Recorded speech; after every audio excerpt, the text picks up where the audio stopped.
Seigneur les console. Mm. Ce qui est bien, on peut toujours retirer quelque chose de bon. Ce qui est bien aussi, c'est que au travers de cette épreuve que la famille a vécue, ils ont, même si le miracle qu'ils attendaient n'a pas eu lieu, ils ont su quand même qu'il y a un Dieu qui leur veut du bien, voilà, qui veut agir dans leur vie. Donc je crois que quelque part ils se sont rapprochés de ce Dieu, puisque les parents étaient au courant que des chrétiens, l'Église priait pour leurs gamins. Donc tout à coup, voilà, il y a eu une prise de conscience et nous voulons prier que le Seigneur les console déjà dans ces moments douloureux, mais aussi que le Seigneur continue de se révéler à cette famille. Il y a tellement de drames dans notre monde, mais nous avons un Dieu qui aime le monde et qui veut sauver tous les hommes. Vous me priez pour ça, Amen, spécialement, et puis on veut aussi remettre entre les mains du Seigneur de nos bien-aimés qui traversent des moments compliqués. On pense bien à Thérèse, Marie-Thérèse. Voilà. Thérèse, ça va. Ça va, ouais.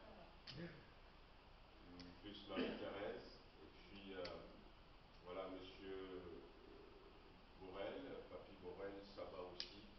On l'a vu aujourd'hui, hein, donc ça va, ça semble aller tout doucement. Il continue de rajeunir. Super. Comme l'aile. Voilà. Bientôt, il va reprendre l'envol. Voilà, on va prier un peu pour tout ça, remettre tout ça entre les mains du Seigneur et demander au Seigneur de nous bénir à l'écoute de sa parole ce soir. Alléluia. Amen, Seigneur. Nous voulons, Seigneur notre Dieu, bénir ton nom, élever ton nom, te remercier pour tout ce que tu fais pour nous. Sans toi, nous ne sommes rien. Sans toi, nous ne sommes pas, Seigneur, à sauver. Mais c'est toi qui nous as vus dans notre souffrance, dans notre misère, qui est venu à notre rencontre, qui nous sauve. Et c'est toi, Seigneur, qui nous transforme de jour en jour, qui nous change, et qui marche avec nous, qui nous protège, qui nous garde. Seigneur, nous sommes là pour te louer ce soir, pour t'adorer, mais également, Seigneur, pour t'apporter quelques sujets qui nous attristent. Mais nous savons que toi, tu es celui qui répond à la prière. Toi, tu es celui qui change les circonstances. Nous remettons entre tes mains la famille de ce petit garçon Aïten qui est parti ce matin. Seigneur, merci de poser ta main sur la maman, de poser ta main sur chaque membre de la famille. Seigneur, viens les consoler, viens les réconforter. Seigneur, viens les entourer. Qu'il y ait cette chaleur douce qui descend du ciel et les entoure en ce moment. Seigneur, viens essuyer les larmes de leurs yeux. La Bible nous dit qu'un jour, alors que tu marchais, tu allais quelque part, tu as rencontré vers Naïm une foule de personnes qui étaient sorties de la ville pour aller enterrer un jeune garçon, fils unique d'une veuve.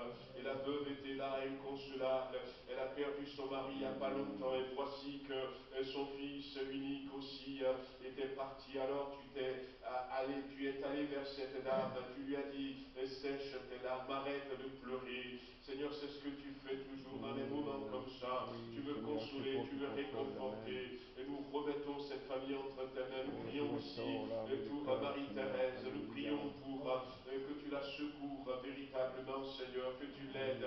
Nous savons combien tu aimes nos bien-aimés qui traversent des moments difficiles et compliqués. Seigneur, nous ne citons pas tout, mais toi tu connais tout et tu es celui qui fait au-delà de ce que nous te demandons ou pensons. Merci, Seigneur, de nous visiter encore, de nous assister. Merci de nous secourir. Merci de nous protéger. Merci de nous entourer, Seigneur. Comptons sur toi pour avoir la victoire. La victoire, Seigneur, dans notre combat que nous menons chacun pour sa part, pour notre famille, Seigneur, dans nos maisons, nos appartements, Seigneur, que ta victoire se manifeste, que pour ton Église, la victoire soit totale. Nous voulons proclamer ce soir que l'ennemi est menteur, Seigneur, qu'il a été vaincu et que toi, tu es le vainqueur, que ta victoire, Seigneur, agis dans la vie, Seigneur, de mes frères et sœurs. Seigneur, nous voulons aussi te demander de continuer à nous parler tout à l'heure au travers de ta parole, à nous acquérir pour ce combat spirituel dans lequel nous sommes. Alléluia. Merci, Seigneur. Béni sois-tu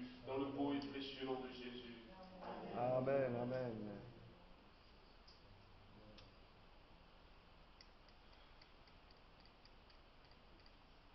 Et on merci encore pour tout le temps que tu nous donnes d'être là en ta présence.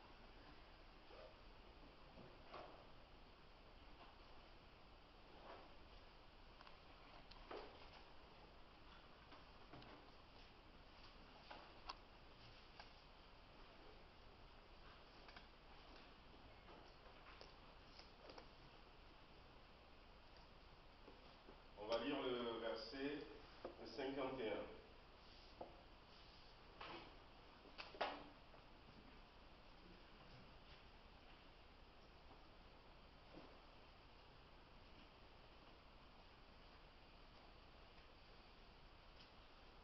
Alors, il est dit, lorsque le temps où il devait être enlevé du monde approcha, Jésus prit la résolution de se rendre à Jérusalem. Voilà. Quand le moment pour lui de quitter cette terre arriva, il prit la résolution de se rendre à Jérusalem. Ou encore, quand son temps est arrivé pour affronter la croix, il a décidé d'aller à Jérusalem. Quelques versets avant, on nous parlait de la transfiguration, où Jésus était sur le mont Tabor, on suppose, et va prier. Il avait avec lui Pierre, Jean et Jacques, et la Bible dit qu'il a changé d'aspect devant eux. Moïse était là, Élie était venu, voilà, et au final, ils ont parlé de voilà ce qui va se passer à Jérusalem. Et donc Jésus a compris que le temps était arrivé pour lui et il va se rendre à Jérusalem. Et surtout ce sur quoi nous pouvons rester ce soir, c'était il prit la résolution de se rendre à Jérusalem. Il était déterminé à se rendre à Jérusalem. Et je pense que nous avons là une clé, ou encore, j'avais parlé la dernière fois de stratégie de Jésus, une des stratégies de Jésus-Christ pour vaincre l'adversaire. Une des stratégies de Jésus-Christ. Il en avait utilisé quelques-unes. La dernière fois, nous avions parlé de la connaissance. Il savait d'où il venait et il savait où il allait. Et cette connaissance va lui donner un avantage sur l'ennemi. Dans le monde spirituel, les choses ne se passent pas comme dans le monde physique. Ce n'est pas le même calcul, ce n'est pas la même stratégie qu'on va utiliser dans le monde physique et aussi dans le monde spirituel. Et le drame de notre monde, et pourquoi est-ce que nous n'avançons pas, pourquoi est-ce que nous ne remportons pas certaines victoires, parce que nous sommes formatés par la société, par le monde, et nous réagissons des fois comme le monde réagit. Or, les réactions du monde ne sauraient nous donner des victoires sur le plan spirituel. Il y a des situations dans lesquelles, ou devant lesquelles le monde veut que nous nous mettions en colère, que nous tapons du poing, mais à part quand il va arriver dans le temple, où il va mettre dehors les vendeurs de pigeons et ceux qui étaient des employés de bureaux de change qui changeaient, on ne va pas voir Jésus-Christ céder une seule fois à des stratégies, à à des comportements de la société dans laquelle il vivait à ce moment-là. Et si nous voulons gagner dans ce combat spirituel, nous avons besoin justement d'apprendre de lui comme modèle, non seulement le modèle du caractère, mais aussi d'apprendre de lui, de notre Seigneur et Sauveur Jésus-Christ, la bonne stratégie pour remporter le combat. Sachant qu'il a déjà fait le travail, que la victoire est acquise, mais il faut aller s'emparer de cette victoire qui est acquise. Et ici, c'est ce mot, il décida, il prit la résolution d'aller à Jérusalem. Voyez-vous, on est dans un temps où l'ennemi s'acharne de plus en plus. L'ennemi s'acharne de plus en plus contre les enfants de Dieu, Hier, j'avais reçu des sujets de prière. Je prie avec des intercesseurs américains et on reçoit des sujets de prière et on prie. Et puis et sur un des sujets de prière, il y a 4 ou 5 thèmes. Et un des thèmes disait prions que le Seigneur intervienne parce que l'ennemi utilise des chevaux de Troie, un cheval de Troie, dans nos assemblées. Alors, ça vient des États-Unis, un cheval de Troie. Vous connaissez l'histoire pour la plupart. Donc, c'est cette stratégie que Ulysse et ses compagnons vont utiliser finalement, où ils n'arrivaient pas à gagner. Et puis, finalement, ils vont faire comme s'ils ont abandonné le combat et ils vont laisser un grand cheval à la porte de l'ennemi et ils sont partis. Mais sauf qu'après quelques kilomètres, ils se sont cachés là-bas et l'ennemi a dit on les a vaincus, puis on va faire entrer dans l'enceinte de nos murailles ce cheval qu'ils ont abandonné. Et finalement, dans ce cheval qui est très grand, il y avait quelques soldats qui sont cachés dans ce cheval. Et pendant la nuit, alors que tout le monde dormait, il y avait une trappe et ils sont sortis de ce cheval et puis ils ont mis le feu à la ville de Troie, si je ne me trompe pas. Et lorsque ceux qui sont cachés quelque part ont vu les fumées, ils ont compris et puis finalement pendant la nuit, eh bien, les autres sont réveillés, la ville est en feu, les autres sont arrivés et finalement ils ont remporté la bataille. L'ennemi va chercher de plus en plus à déstabiliser l'Église, à nous attaquer, parce qu'il sait que son temps est compté, c'est ce que la Bible nous dit. Il sait que son temps est compté, mais c'est à nous de ne pas, peut-être paniquer, surtout de ne pas paniquer.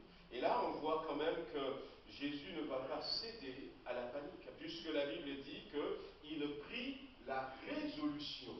Il prit la résolution, malgré ce qu'il sait qu'il va souffrir. Est-ce que pendant cet entretien avec Moïse, avec Élie, ils sont passés en revue, je ne sais pas, mais il avait connaissance, puisque quelques jours après, quand il sera à Jérusalem, dans le jardin de Gethsémanée, on le voit bien, il sait ce qu'il va souffrir. Mais pour autant, il n'a pas paniqué. Et je pense qu'une des attitudes qui va nous aider dans le combat spirituel, une bonne stratégie, c'est la résolution. D'être résolu, d'être déterminé. La détermination. Et quand l'ennemi va voir notre détermination, déjà, pour nous, c'est une victoire sur lui. Amen. On dit souvent, un homme averti en vaut deux. Et quand l'ennemi sait que ses stratégies, ses attaques ont de l'impact sur moi. Quand, par exemple, eh bien, je reçois des coups comment l'appelle-t-on, des coups comme, par exemple, un gars qui voulait abattre un tronc, et puis on le fait, et puis à un moment donné, quand on voit que, eh bien, l'arbre a commencé à se plier, à encaisser le coup, eh bien, on va continuer. Parce qu'on va dire, ben, ça y est, mais quand on le fait, on fait que, ben, tiens, ça ne bouge pas. À un moment donné, c'est celui qui donne les coups qui se décourage. Qui se décourage et qui s'arrête. Et je crois que c'était une stratégie. Peut-être que l'ennemi pensait que Jésus va avoir un peu peur. Et il va dire, mais mon Dieu, est-ce que je peux faire face à tout cela? Il sera un peu bousculé, il sera un peu inquiété, qu'il va y avoir, imaginez qu'il y ait une hésitation dans l'attitude de Jésus. L'ennemi va dire, ça y est, tiens, il commence à hésiter, il va continuer à l'attaquer. Mais non, la Bible dit que Jésus a résolu. Il est déterminé. Il est déterminé. Et le combat spirituel, nous ne pourrons pas le remporter tant que nous ne sommes pas déterminés à remporter la victoire. Amen. Moi, je suis déterminé à remporter la victoire. Alléluia, amen. Voyez-vous, ce qui est Jésus-Christ va vivre, eh bien, un de ses disciples va le trahir. Wow. C'est lui qui a prié pendant toute une nuit, la Bible nous dit, et qui a choisi 12 personnes parmi ses disciples qui le suivaient pour en faire des apôtres, pour les avoir avec lui tout le temps. David disait dans un psaume, non, non, ce n'est pas un ennemi, mais c'est toi, mon ami, celui avec qui je vais dans la maison de Dieu. C'est toi qui me poignardes dans le dos. Et quelque part, c'est ce que Jésus-Christ va vivre. Mais il est déterminé. La Bible dit qu'à un moment donné, le diable rentra dans le cœur de Judas. Et il va le pousser à trahir le maître. Il allait vivre ça. Il allait vivre ça. Quelqu'un pourrait dire, ben, eh bien, j'ai été trahi par mon meilleur ami chrétien. Alors j'abandonne tout. Et le diable va dire, on l'a eu. Ah oui, on l'a eu. Parce que nous sommes dans une guerre. Nous sommes dans un combat spirituel. Et comprenez, frères et sœurs, que dans une guerre, dans un combat, ce n'est pas de l'amusement. L'ennemi ne cherche pas à nous caresser. En tout cas, moi, il ne cherche pas à me caresser. Il ne cherche même pas à me ralentir. L'ennemi ne cherche pas à ralentir l'Église de Jésus-Christ. L'ennemi cherche à détruire l'Église. Il cherche à détruire les chrétiens. C'est une guerre. Alors, il ne va pas, eh bien, envoyer comment l'appelle-t-on, des bombes hilarantes pour qu'on commence à rigoler. Voilà, ça ne lui sert à rien. Il ne va pas envoyer des armes qui ne vont pas créer des dégâts, des dommages. Puisque son objectif, c'est détruire. Et Jésus nous l'a dit, l'ennemi ne vient que pour égorger, piller et détruire. Il ne vient que pour cela. Et c'est à nous de comprendre que nous sommes dans une guerre, nous sommes dans une bataille, nous sommes dans un combat spirituel, et nous devons rester déterminés à remporter la victoire. Alléluia. Déterminés à remporter la victoire. Même si on me traîne par terre, on me traîne par terre. Il y avait un pasteur qui racontait cette anecdote en disant que, eh bien, ils étaient voilà, un train de marchandises ça fait beaucoup de bruit, c'est pas tout à fait droit, c'est sur des routes raconter, des fois on met le doigt dans les oreilles. Et puis, ce pasteur disait qu'il était avec son ami à l'école biblique, et puis quand ils ont commencé à prêcher, c'est la catastrophe. Il devint devenu. Oui, il n'est jamais devenu prédicateur. Il n'est jamais devenu pasteur. Et après, finalement, à un moment donné, il regrette d'être passé à côté de la paix que Dieu lui avait donnée. Très malheureux. Se disant, mais quand je vais me présenter devant lui, qu'est-ce que je vais faire? Mais l'autre qui, malgré tout, a dit, non, je vais continuer. Mais il est devenu du Père. Sur la victoire que Christ nous a dit, eh bien, c'est comme quelqu'un qui dit, je ne sais pas, j'ai acheté, je ne sais pas, quelque chose, j'ai acheté un sac de pommes de terre, mais je ne peux pas le porter, le papa rentre à la maison. Et me dit, écoute mon enfant, j'ai acheté un sac de pommes de terre, ça fait 20 kilos peut-être, un sac de 20 kilos, mais je ne peux pas le porter. Je l'ai payé, ça se trouve là, tu connais bien. Ton tout fardeau et le péché qui nous enveloppe si facilement, et courons avec persévérance dans la carrière qui nous est ouverte.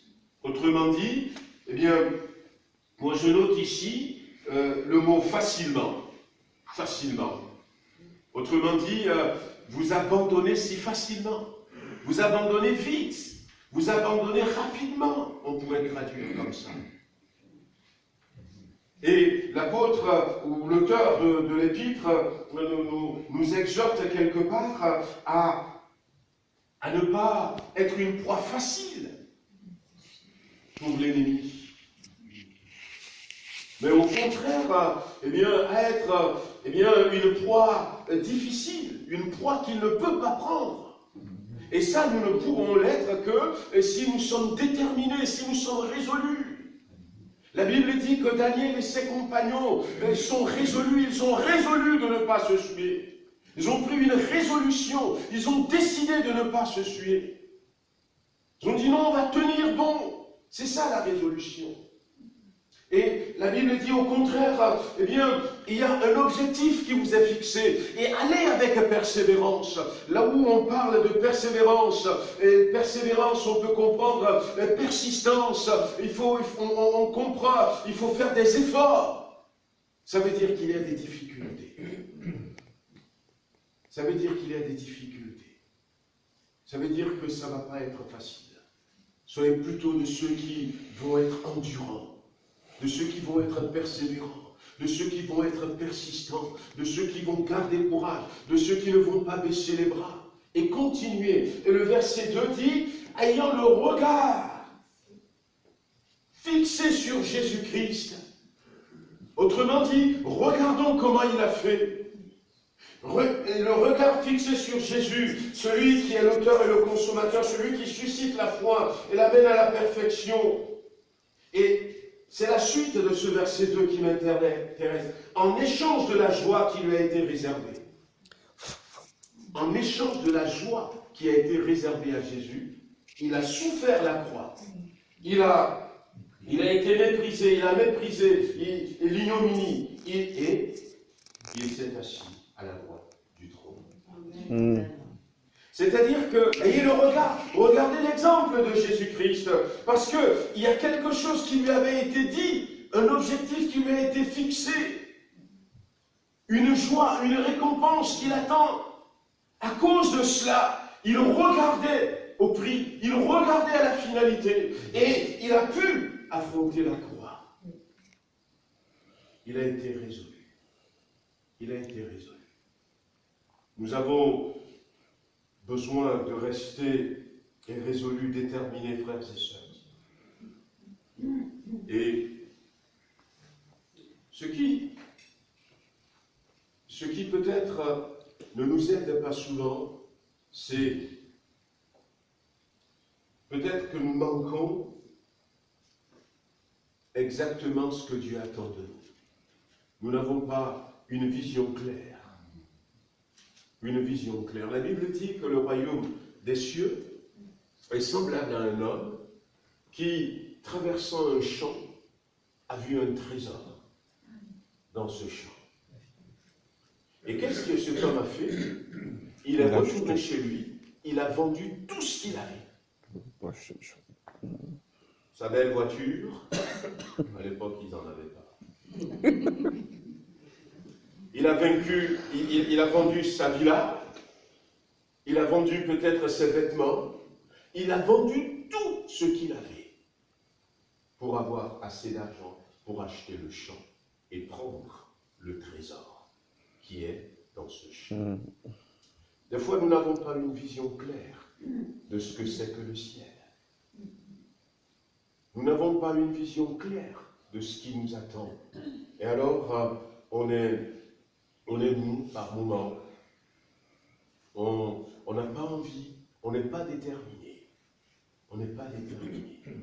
Mais notre prière ce soir, c'est que le Seigneur, comme l'apôtre Paul à un moment donné, va le dire aux Éphésiens, que Dieu illumine les yeux de notre cœur pour que nous voyions quelle est la richesse, le trésor, quelle est la gloire qui s'attache à la paix que Dieu a placée sur la vie de chacun d'entre nous. Quelle est cette richesse, quel est ce trésor? Oui, que le Seigneur nous donne une vision. Une vision. Et cette vision, ça doit concerner, comme pour Jésus, non seulement, comme nous l'avions lu dans l'Épître aux Hébreux, en échange de la joie qui lui était réservée. Ça le concernait, Christ. C'est vrai qu'il va s'asseoir à la droite de Dieu. Il va s'asseoir à la droite de Dieu. Je vais raconter cette histoire, je l'avais déjà racontée à plusieurs reprises, où c'est pas dans la Bible, cette histoire, mais c'est un pasteur qui l'avait vécu, alors qu'il a quitté l'hindouisme pour devenir chrétien, et puis plus tard, il est devenu pasteur. Toute sa famille était contre lui. Et puis, il y a un de ses oncles qui était tombé malade. Alors, il va voir son oncle, la famille, et puis il va prêcher l'évangile à son oncle. Il va lui dire, peut-être que tu vas t'en sortir, peut-être que tu ne t'en sortiras pas. Mais, tonton, si tu meurs comme ça, tu vas en enfer. Donne ton cœur à Jésus-Christ. Répands-toi de tes péchés. Et puis, à un moment donné, il a été convaincant avec la grâce de Dieu, et son oncle a donné son cœur à Jésus-Christ. Et à partir de là, le fruit de la repentance, il va refuser les divinités, tout ça. Il va faire le ménage, il va dire non, non, non, je ne veux pas, tout ça. Et la famille va être fâchée contre l'oncle aussi, comme ils étaient déjà fâchés contre ce pasteur. À un moment donné, son état de santé s'était aggravé, on l'a amené à l'hôpital, mais la famille l'avait rejeté. Et à la tête de cette famille, il y a le papa du pasteur, qui était farouchement contre son frère et contre son fils. Et donc, il y a le pasteur, il allait voir son oncle à l'hôpital, faisait prier son église, s'appelait Georges. Et un jour, vers midi et demi, 1h, on appelle le pasteur, on lui a dit, votre oncle vient de décéder. Alors, il réfléchit un peu, il dit, mais comment est-ce que je vais l'annoncer à la famille? Il avait l'espoir que son oncle allait guérir, mais Dieu a choisi. Et puis, il était là, il n'a rien dit à la famille, mais vers 15h, c'était son papa qui téléphone et qui appelle son fils. Oui? Je voulais prendre des nouvelles de ton oncle Georges. Comment va-t-il? Et puis, le fils dit, ah ben oui, maintenant tu veux prendre de ses nouvelles. Tu l'as abandonné. Oui, oui, oui, oui, je veux prendre de ces nouvelles parce que, après avoir mangé ce midi, j'ai fait une sieste, mais j'ai fait un rêve bizarre à propos de ton oncle. Et dans ce rêve, j'ai vu ton oncle qui avait un très très joli vêtement. Un vêtement qu'on ne pouvait pas s'offrir avec nos moyens, mais qui était dans la joie complètement guéri et qui marchait sur un chemin. On disait que ce chemin a quelque chose de merveilleux. Et puis même il fredonnait une chanson que je ne comprenais pas. Et moi j'étais là et puis je lui ai dit, mais Georges, où vas-tu? Et ta santé? Et il m'a simplement dit, mais que tu vois, cette petite colline qui est là-bas derrière la colline, il y a des gens qui m'attendent, ils chantent. Est-ce que tu entends cette belle mélodie? Eh bien, je vais avec eux. Et puis j'étais là, je l'ai suivi quand même. Et puis j'ai vu effectivement de l'autre côté de la colline, il y avait plusieurs personnes qui étaient dans une joie que je ne pouvais pas te décrire. Et dès qu'ils ont vu ton oncle, ils ont dit, le roi Georges est arrivé, le roi Georges est arrivé. Dites au Seigneur que le roi Georges est arrivé. Et au même moment, il y a quelqu'un qui est venu, je crois que c'est le maître des lieux qu'ils appellent le Seigneur. Il est beaucoup plus grand, mais quel amour dans le regard de cet homme. Il est venu vers ton oncle, et alors que ton oncle disait, eh bien, je ne suis pas le roi Georges, il a posé la main sur ses épaules et il a dit, mais bienvenue chez toi, roi Georges. Et ton oncle lui a dit encore une fois, mais Seigneur, ce n'est pas moi le roi Georges. Il lui a dit, si, si. Au moment où tu m'avais donné ta vie, tu as repris ta place, celle que j'avais pour toi. Dans mon royaume, tu es le roi Georges. Et puis tout à coup, j'ai plus rien vu, j'ai rien compris. Je voulais prendre des nouvelles de ton oncle. Le fils a dit, bah ouais, tu l'as vu, rentrer dans la gloire. Il est parti vers son Seigneur. Il a continué pour évangéliser son Père. Je ne sais pas quelle est la place que nous aurons là-bas, mais que le Seigneur illumine les yeux de notre cœur. Amen. Alléluia. Que le Seigneur nous donne de ne pas rester sur les stratégies humaines et véritablement demander au Seigneur. Il y a un verset dans Ésaïe chapitre 50. Ésaïe chapitre 50, on va lire ça. Et puis on va s'arrêter là.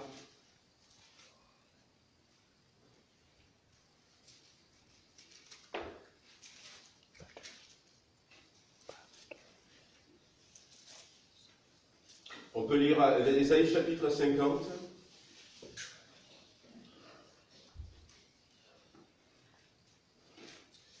Il y a quelques versets ici que Ésaïe va dire, mais qui concernent bien notre Seigneur Jésus, qui peut nous concerner si on prenait ça pour nous-mêmes. On peut lire à partir du verset 4. Le Seigneur, l'Éternel, m'a donné une langue exercée, pour que je sache soutenir par la parole celui qui est abattu. C'est beau. Il éveille chaque matin, il éveille mon oreille pour que j'écoute comme écoute des disciples.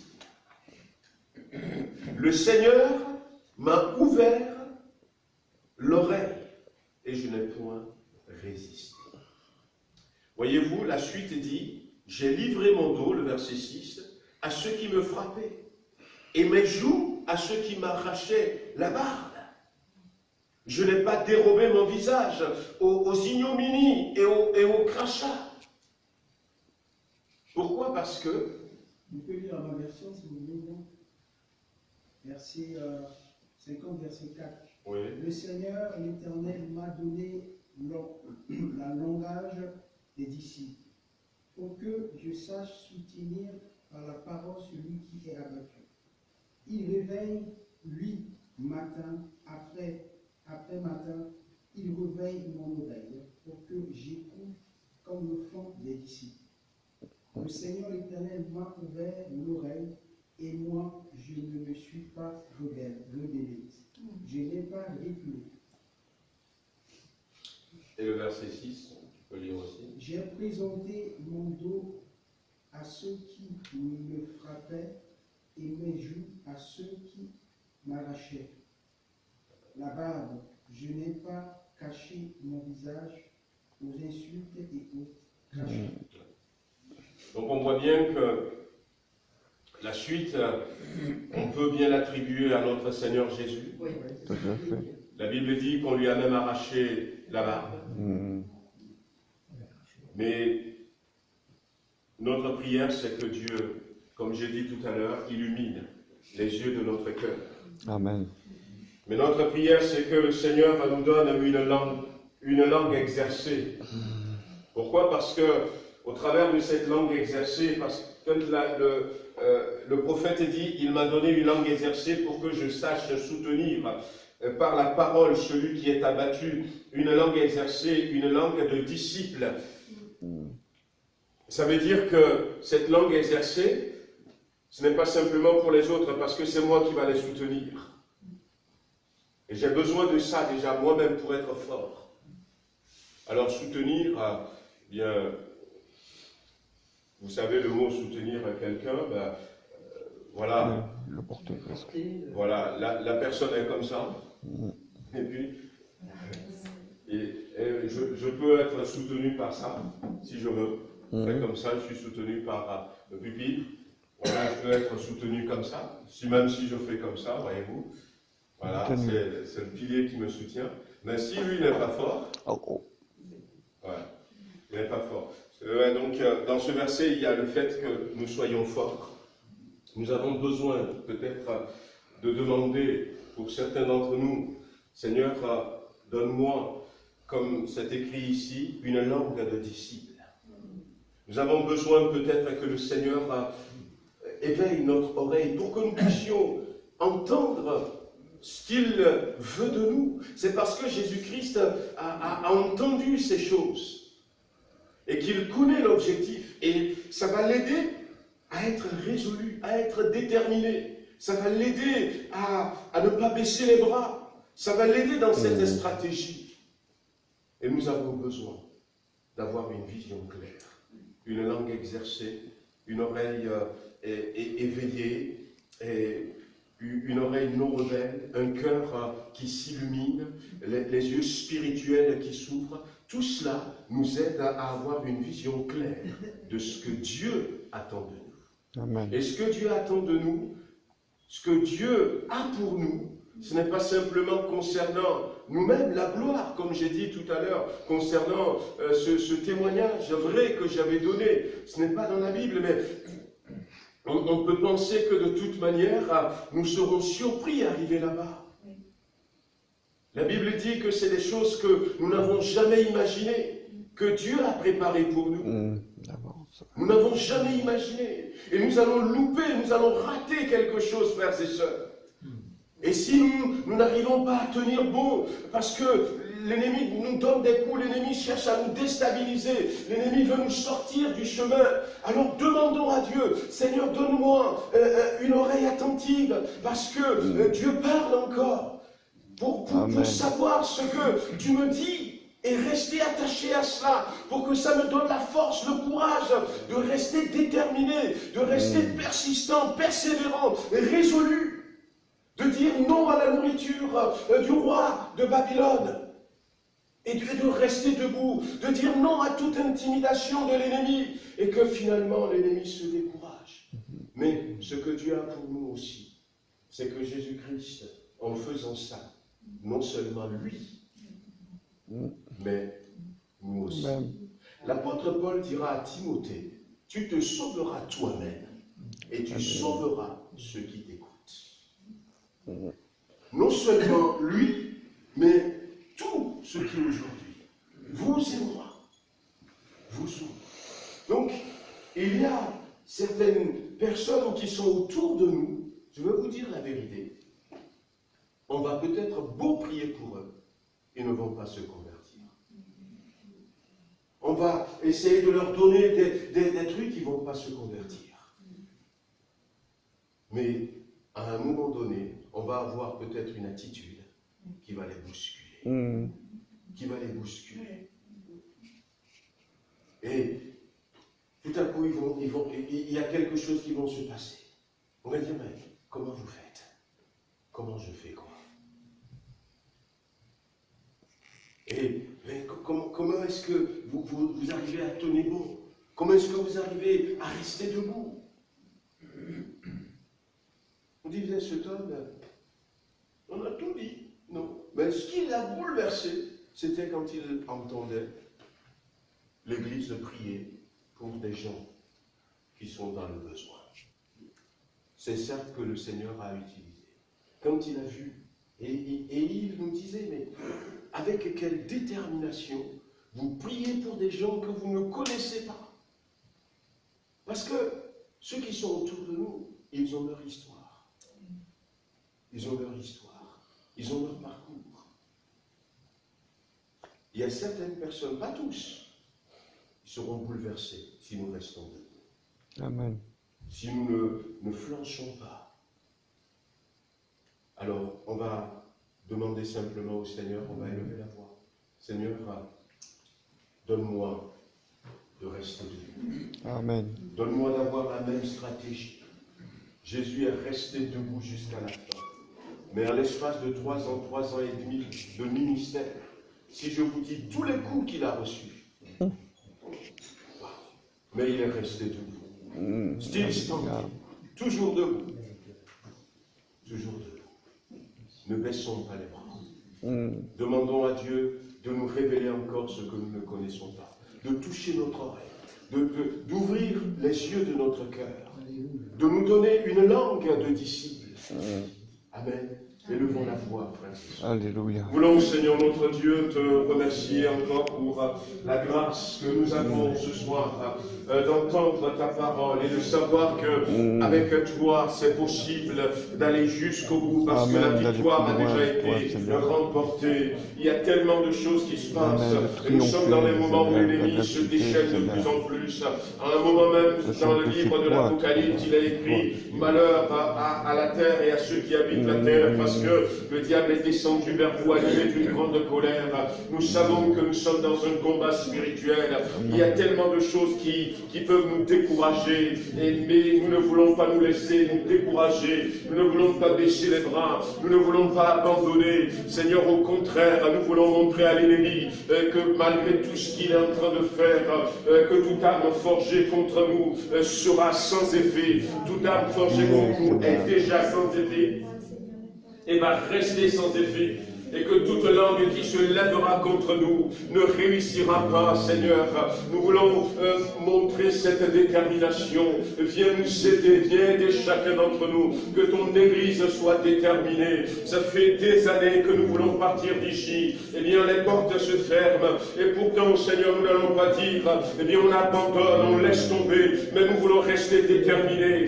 Ça fait des années, des mois, Seigneur, que nous espérons peut-être un changement dans un domaine précis de notre vie, peut-être dans notre assemblée, et nous voyons que les choses ne se mettent pas en place, mais nous n'allons pas abandonner, nous n'allons pas nous laisser intimider, peut-être par les attaques, par les poutoirs de l'ennemi, mais nous voulons lui prouver que celui qui est en nous est plus grand que celui qui est contre nous. Seigneur, nous voulons aller jusqu'au bout, sachant que la victoire est déjà remportée. Viens bénir, Seigneur, à ton Église, à Villefranche-sur-Saône, viens ouvrir à nos oreilles, Seigneur, viens illuminer nos cœurs, viens nous donner une langue exercée, une langue de disciples, viens nous donner, Seigneur, d'avoir nos regards fixés sur Jésus-Christ. Nous voulons regarder son exemple, Seigneur. Donne à quelqu'un peut-être qui est fatigué, quelqu'un qui a pris peut-être la décision en disant, ça y est, j'abandonne tout, je recule, je tourne le dos. Non, relève, Seigneur, au nom du sang de Jésus-Christ. La victoire est devant, Seigneur, et que tout un chacun d'entre nous, Seigneur, continue la lutte, continue de résister. C'est l'ennemi, Seigneur, qui va lâcher prise. Ce n'est pas ton Église, mais c'est l'ennemi qui va lâcher prise. Et nous ferons, Seigneur, ces maris inconvertis venir à toi, ces épouses inconverties venir à toi, ces enfants, Seigneur, qui ont quitté, Seigneur, nous les ferons venir à toi. Et nous ferons notre vie, Seigneur, briller dans le quartier où tu nous as placés, comme une lumière divine. Et des amis, Seigneur, des voisins, Seigneur, des collègues de travail, se tourner à toi. Et nous allons vivre un réveil dans cette église. Oui, Seigneur, nous allons vivre un réveil dans cette église. Nous continuons de te demander, Seigneur, de venir nous aider à franchir tout obstacle et à continuer pour que ta gloire se manifeste. Amen, amen. Seigneur, nous n'avons pas encore cette guérison. Nous voulons confesser ce soir que nous l'aurons au nom de Jésus. Parce que nous n'allons pas baisser les bras. Que l'ennemi, Seigneur, ne pense pas qu'il va nous décourager. Au contraire, c'est lui qui va abandonner. Seigneur, merci de nous bénir, de bénir ton assemblée, dans le beau et précieux nom de Jésus-Christ. Amen. Amen.